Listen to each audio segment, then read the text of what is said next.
नमस्कार. विशेषच्या या भागामध्ये आपल्या सगळ्यांचं स्वागत. मी प्रसाद काथे. भारताच्या आर्थिक आघाडीवर हल्ला करणाऱ्या हिंडनबर्ग संशोधन संस्थेला टाळा लागलाय. अदानी समूहाच्या विरोधामध्ये आघाडी उघडल्यानं हिंडनबर्ग भारतीयांना माहिती झाला. त्याचा खेळ वर्षभरातच कसा कुणी खलास केला याची चर्चा आता सर्वत्र आहे.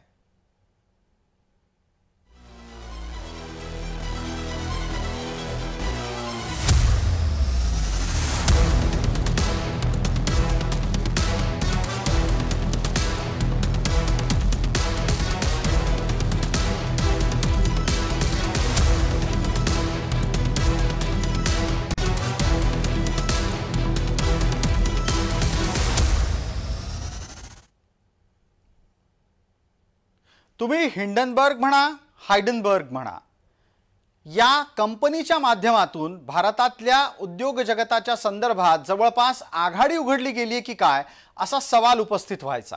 कारण या कंपनीच्या माध्यमातून काही कंपन्यांविरोधात, म्हणजे त्यात सुद्धा खास करून भारतीय कंपन्यांच्या विरोधामध्ये सातत्यानं अहवाल प्रसिद्ध झाले. ही कंपनी आता बंद झाली आहे. असं काय घडलं असेल की हायडनबर्ग बंद झालंय? हायडनबर्गचे संस्थापक नॅथन अँडरसन यांनी कंपनी बंद करण्याचा निर्णय घेतला. कंपनीची स्थापना ज्या उद्देशाने झाली होती ते उद्देश पूर्ण झालं आहे, म्हणून ही कंपनी बंद करण्यात येते असं अँडरसनने म्हटलंय. कुटुंबाला वेळ देण्यासाठी अँडरसनला कंपनी बंद करावीशी वाटते आहे, हे विशेष.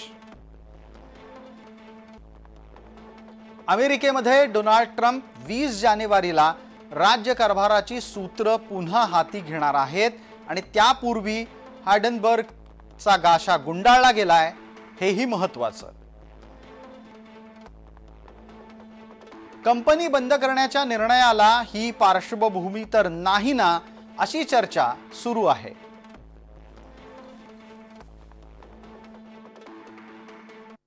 तर या नाथन अँडरसन बद्दल आपला किंवा या हिंडनबर्ग बद्दल आपला प्रश्न असा आहे की हिंडनबर्ग कंपनी बंद झाल्यामुळे काय होईल. तर मला असं सांगावंसं वाटतं की या हिंडनबर्ग कंपनीमुळे सामान्य गुंतवणूकदारांचं नुकसानच होत होतं. त्यांचा कुठलाही फायदा किंवा त्यांच्या हिताचं रक्षण ही कंपनी कधीच करत नव्हती. स्वतःच्या फायद्यासाठी सगळं काम करत होती. त्यामुळे ही कंपनी बंद झाल्याने सामान्य गुंतवणूकदारांचं कुठलंही नुकसान होणार नाही. भारतीय शेअर बाजारामध्ये या हिंडनबर्गनी बऱ्यापैकी धुमाकूळ घातला. नक्की काय आहे हा मामला पाहूयात आणि ही कंपनी काम कसं करते तेही पाहूयात. अमेरिकन शॉर्ट सेलिंग फर्म अशा स्वरूपाचं या हिंडनबर्ग रिसर्च कंपनीचं काम आहे. American short selling firm Hindenburg ही एक संशोधन संस्था आहे असा दावा केला जातो. कंपनीचे संस्थापक नॅथन अँडरसन आहेत. हिंडनबर्ग सर्वात मोठ्या विमानावरून घेतलेलं नाव आहे. अँडरसननं 2017 मध्ये कंपनीची स्थापना केली.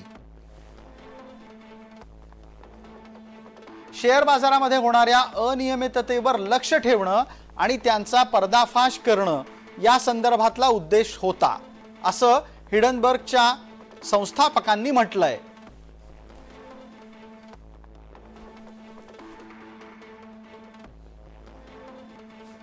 आपण पटकन अर्थतज्ञ आणि सीए आनंद देवधर यांच्यापर्यंत पोहोचणार आहोत. देवधर साहेब, हा शॉर्ट सेलिंग फर्म नावाचा प्रकार काय असतो? शेअर बाजारात गुंतवणूक करणाऱ्यांना यामुळे कोणता तोटा भारतात अनुभवावा लागला? प्रसादजी, माझा आवाज येतोय तुम्हाला? बिलकुल येतोय, एकदम नीट येतोय, बोला आपण. आता शेअर मार्केटमध्ये पैसे मिळवण्याचे दोन प्रकार असतात. शेअर विकत घेणे आणि भाव वाढला की तो विकणे. पण एक प्रकार उलटा असतो ज्याला शॉर्ट सेलिंग म्हणतात, की हातात शेअर नसताना तो विकणे आणि तो खाली आला की तो विकत घेणे. म्हणजे दोन्ही मध्ये फायदा होतो. पण दुसऱ्या प्रकाराला शॉर्ट सेलिंग हे खूप रिस्की असतं, कारण त्यावेळी तुमच्या हातामध्ये स्टॉक नसतो. आता शॉर्ट सेलर जे असतात ना, ते नकारात्मक बातम्यांच्या शोधात असतात आणि नकारात्मक बातम्या आल्या की शेअरच्या बाजारावर विपरीत परिणाम होतो शेअर खाली उतरतो.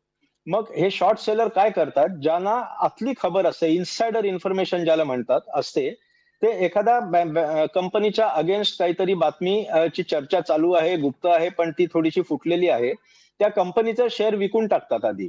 आणि ती बातमी आली की तो शेअर गडगडतो आणि मग खाली आल्यानंतर ते विकत घेतात आणि करोडो रुपये कमवतात. आणि ही वाईट बातमी जी असते ना, ही कोणत्याही प्रकारे येऊ शकते. हिडनबर्ग कंपनीची खासियत अशी होती की ते अशा पद्धतीने इन्व्हेस्टिगेशन करायचे, रिपोर्ट्स तयार करायचे की ज्यामुळे एखाद्या कंपनीच्या कारभारावरती ठपका ठेवला जाईल. जर ती कंपनी खरोखरच गैरव्यवहार करत असेल तर प्रश्न वेगळा, परंतु ज्यावेळी असत्याच्या आधारे किंवा अर्धवट बातमीच्या आधारे किंवा उपस्थित माहितीची जी विपरीत पद्धतीने ती मांडणे, या प्रकारे जर तो रिपोर्ट प्रसिद्ध केला तर मार्केट गडगडतं. बिलकुल, अदानीच्या बाबतीतही यातलाच तेच एक झालं. संदर्भ मी आपण अदानी- सांगत असलेल्या मुद्द्याचा घेतो. मी आपल्यापर्यंत पुढच्या उत्तराच्यासाठी येईनच. एकदा पटकन आपण पाहणार आहोत अदानी समूह आणि हिडनबर्ग यांच्यात वाद काय होता. तर हिडनबर्ग रिसर्चनं 24 जानेवारी 2023 ला अदानी समूहाच्या संदर्भातला एक रिपोर्ट प्रकाशित केला. रिपोर्ट नंतर उद्योजक गौतम अडानींच्या साम्राज्याला धक्का बसला. त्यांची संपत्ती वेगानं कमी झाली. 150 अब्ज डॉलर्सचं त्यांचं नुकसान झालं. एका महिन्यामध्ये अदानी समूहाची संपत्ती 6,63,00,000 कोटी रुपयांनी घसरली. 10 दिवसात गौतम अदानी श्रीमंतांच्या टॉप 20 यादीतून बाहेर पडले. कंपनीचा 20,000 कोटी रुपयांचा FPO ही रद्द करावा लागला. कंपनीच्या कथित आर्थिक अनियमिततेच्या बाबत संसदेमध्ये प्रश्न विचारण्यात आले आणि मोदी सरकारला घेरण्यात आलं. प्रकरण सर्वोच्च न्यायालयामध्ये पोहोचलं. सर्वोच्च न्यायालयानं तपास करण्याची मागणी फेटाळली आणि काँग्रेसला यात जोरदार चपराक लागली.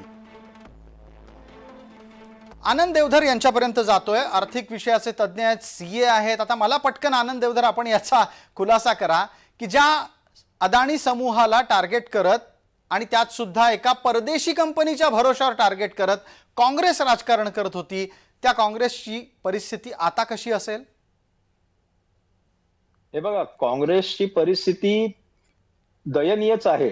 ते 99 जागा जिंकल्यामुळे जी दुगदुगी आली होती ती हरियाणा आणि महाराष्ट्र गमावल्यामुळे ती दयनीय झाली आहे. अजून जास्त खोलात जाते काँग्रेस आणि तशात त्यांना आता हा हिडनबर्गने गाशा गुंडाळल्याचा दणका बसलेला आहे. दणका एवढ्यासाठी की राहुल गांधी आणि हिडनबर्ग दोघांचं लक्ष अडानी होतं.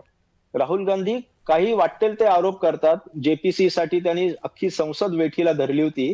हिडनबर्गनी दुसरं काय केलं होतं? आता हिडनबर्गचे संबंध सोरोसशी आहेत असा अमेरिकेतच संशय व्यक्त केला जातोय आणि राहुल गांधी आणि सोनिया गांधी यांचेही सोरोसशी काहीतरी संबंध आहेत अशा बातम्या गेल्या महिन्यात आपण ऐकल्या होत्या.